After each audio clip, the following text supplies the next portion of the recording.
Bilirsiniz də bu İlham Əliyevin son illər əstirdiyi bir rüzgar var ölkə daxilində.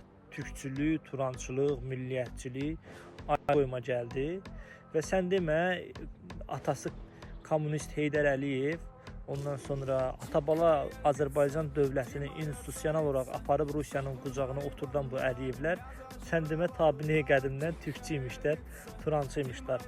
Mənə bilirsiniz nə maraqlıdır? Bu rüzgarı əstirən Əliyevlərin təbliğatçıları ki var ha. Onlar İlham Əliyevin Şanxayda, Çində İlham Əliyevin Çinin siyasətinə olan münasibətini, bəyanatını eşitdiniz. O dedi ki, biz Çinin Tayvan məsələsində yanındayıq və Uyğur siyasətini dəstəkləyirik.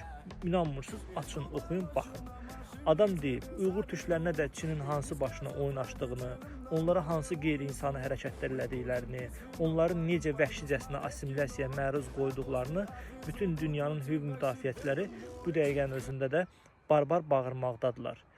İlham Əliyevin hər gün bir pəncərədən boylanması, bir gün Rusiya, bir gün Trump, bir gün Avropa Birliyi, bir gün Çindən boylanmasının yalnız bir səbəbi var, o da hakimiyyətini qorumaq məqsədidir.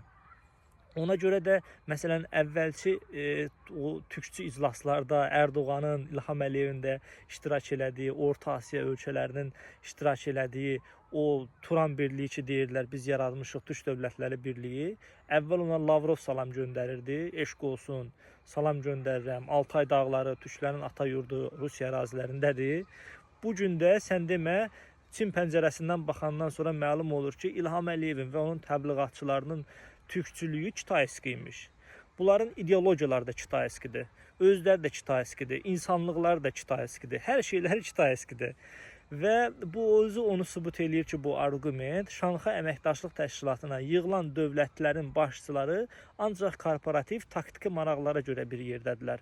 Onların strateji hədəfləri heç vaxt bir ola bilməz.